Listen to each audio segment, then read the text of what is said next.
Hello YouTube, welcome back to the channel. Stacking Perpetrator here. In this video, I'm going to show you how sometimes you can um, diagnose what a coin's true date is when the date is damaged by characteristics of the coin and documented features like die file lines, die cracks, and other markers to help narrow down and identify what the actual date of the coin is.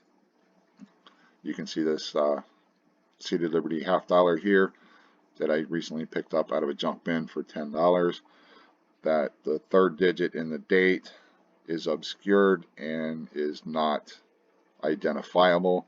We do know it's a 1, an 8, and then we have what looks like a 3, but I'm going to show you how I deduced that it was a 3. These coins were minted between 1839 and 1891, so part of the diagnostics of looking at this third digit here, we can rule out that it's a 0, we can rule out it's a 1, and we can rule out it's a 2 simply by the fact that there were no coins minted in 1803, the 18 teens, or the 1820s. They didn't start minting them until 1839. So we know we're down. We've eliminated 3 numbers, possible numbers right here as part of the diagnostics. Let me show you the reverse of the coin. This is what it looks like on the reverse. It is a worn coin. It is a San Francisco mint. And I want to give a shout out while I'm here to Daniel and his Coin Help You community. I posted images on his website to see if people that the members of this community could verify that what I found, if I could get confirmation just to make sure my diagnostics were correct. And but let's bring you back to the coin. You might argue that that could be an 8 right here, and that's kind of what I thought. I was looking, it's either a 3 or it's an 8, but by looking at how things are shaped right here, I can rule out that it's a 4, I can rule out it's a 5, I can rule out it's a 6, I can rule out it's a 7, and I can rule out that it is a 9. So we have narrowed it down even further to this is either a 3 or this is an 8, and that will help us in our search for determining what this third unidentifiable digit is supposed to be. Now, I'm going to bring up the reverse of the coin, and sorry about the image, but I was doing this late at night and to get it up on Daniel's community website for questions, and I wasn't too much concerned with the basic coin. There was other photos that I showed that helped to make the case that this is the date that I narrowed it down to.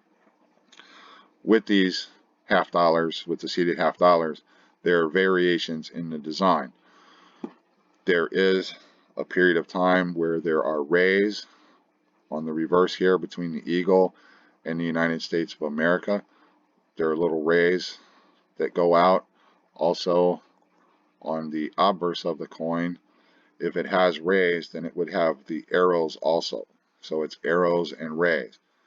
Well, looking at how the coin is right here, you couldn't tell if there was or was not arrows, but diagnostics tells us that if it has arrows, it will have rays. So since I have a clearer, better reverse as far as looking for that, I see that there's no rays, that automatically tells me there's no arrows. So we can then eliminate all the years that reverse or the arrows and rays were used. We can eliminate those. We know it won't fall in those date ranges. The next variation that was added to the coin is there was a motto ribbon running right through this area here, and that ribbon said "In God We Trust," and that ribbon ran up here. Since we have no ribbon, we can then further narrow down the dates that we could attribute this coin to because there is no ribbon here. So we are left with only the dates, the possible dates where there was no ribbon and there was no rays and arrows. So that further, gets us closer to figuring out what the actual date of this coin is, even though the date is damaged. The next thing we look at, oh, wrong photo, is we look at this mint mark here, the S. If you can see, there's a missing gap in the top of the S.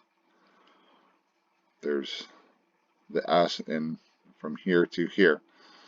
Now what I've done is I found a really cool, this is just a wealth of information. I found this PDF file on the internet. It's a Registry of Liberty Seated Half-Dollar Varieties, Volume 1, and it's specifically for the San Francisco Branch Mint.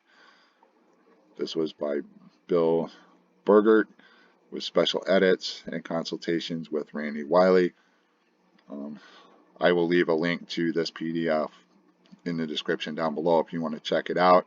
I do not want to bring up anything because of copyright issues, but I do want to give them credit because they helped me narrow this down, and it was lucky that I found this. So then we're going to go to PCGS, and let me back out. What I did is I started scrolling down all of their dates, and I was looking. As you can see, I'm ruling out the 50s, I ruled out like 46, 47s, because there was no S mint marks. And I kept scrolling down. 53, there's no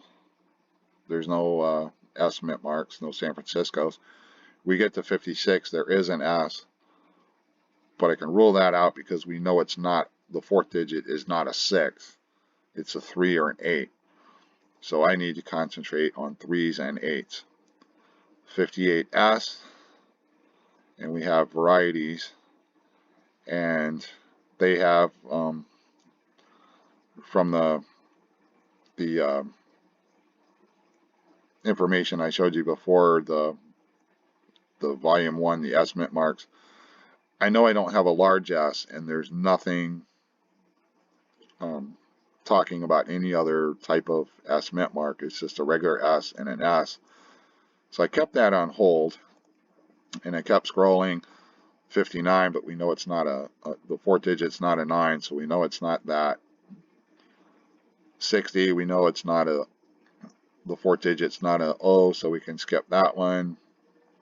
61, we know it's not a 1, we skip that because we ruled those numbers out. So then we get the 63S,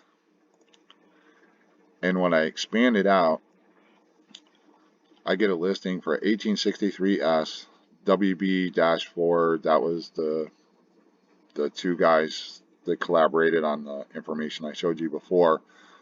That's their classification, and you see the notation small broken S.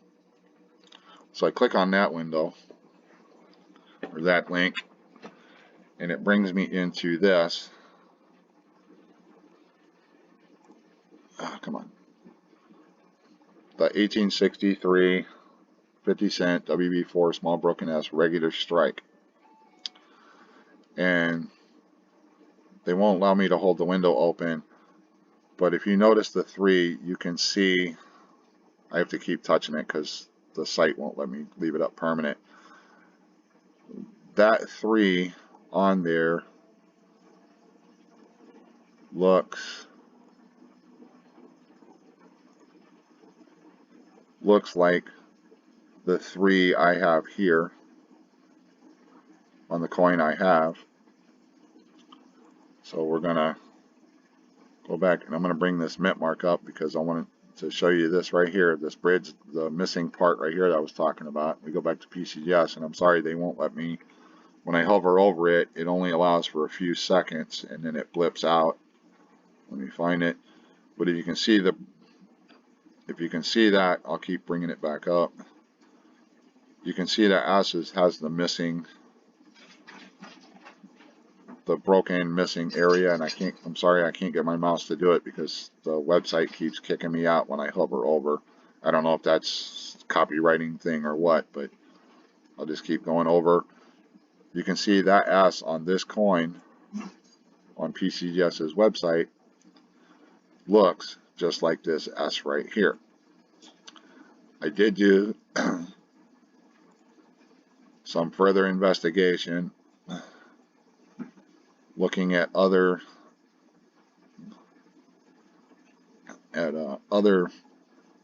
coins in the series, like the 68S.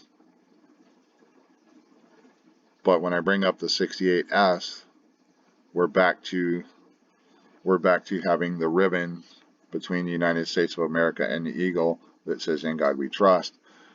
So I know it's not a 68, so I have to go back, and that's how I determined and narrowed it down that this is indeed the 63S, and the variation, the small broken S. And if we look at there's only two graded by PCGS in your, what is that, extra fine or very fine? What's the, sorry, I'm not, I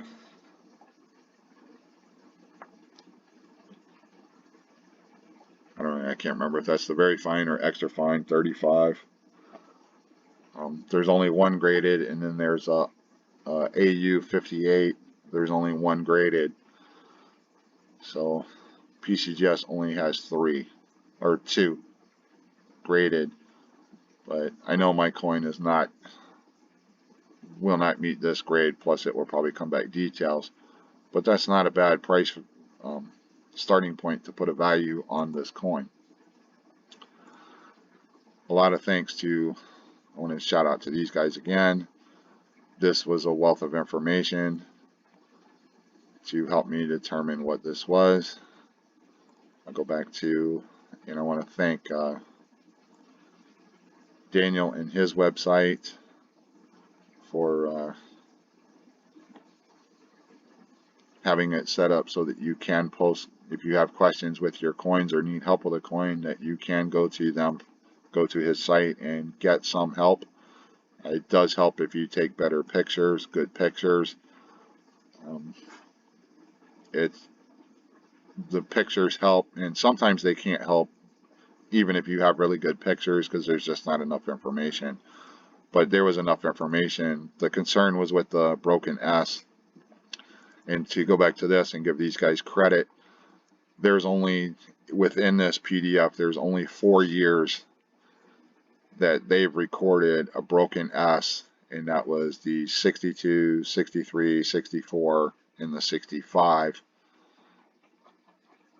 Those were the only 4 years that had that mint mark as a broken S that they have recorded. Well, like I said, we know the fourth digit is a 3. It's not a 2, and it's obviously not a 4, and it's obviously not a 5. So that puts it where it has to be the 63. So hopefully you find this interesting, and maybe help you understand that through other character, when you run across a coin you can't identify the date, that you can look beyond the date and look at characteristics within the coin itself excuse me, that have been documented, and use known aspects of, like I used the no ribbon back here and then the no raise to help narrow down my search to pin this date down. So, hopefully you learned something through this that you can apply to a coin. Maybe you have a coin that you can't quite narrow down, and maybe understanding how the diagnostics of a coin can help you narrow it down will be of some help. Anyways, let me know your thoughts down below. Let me know what you think, and I will see you on another video.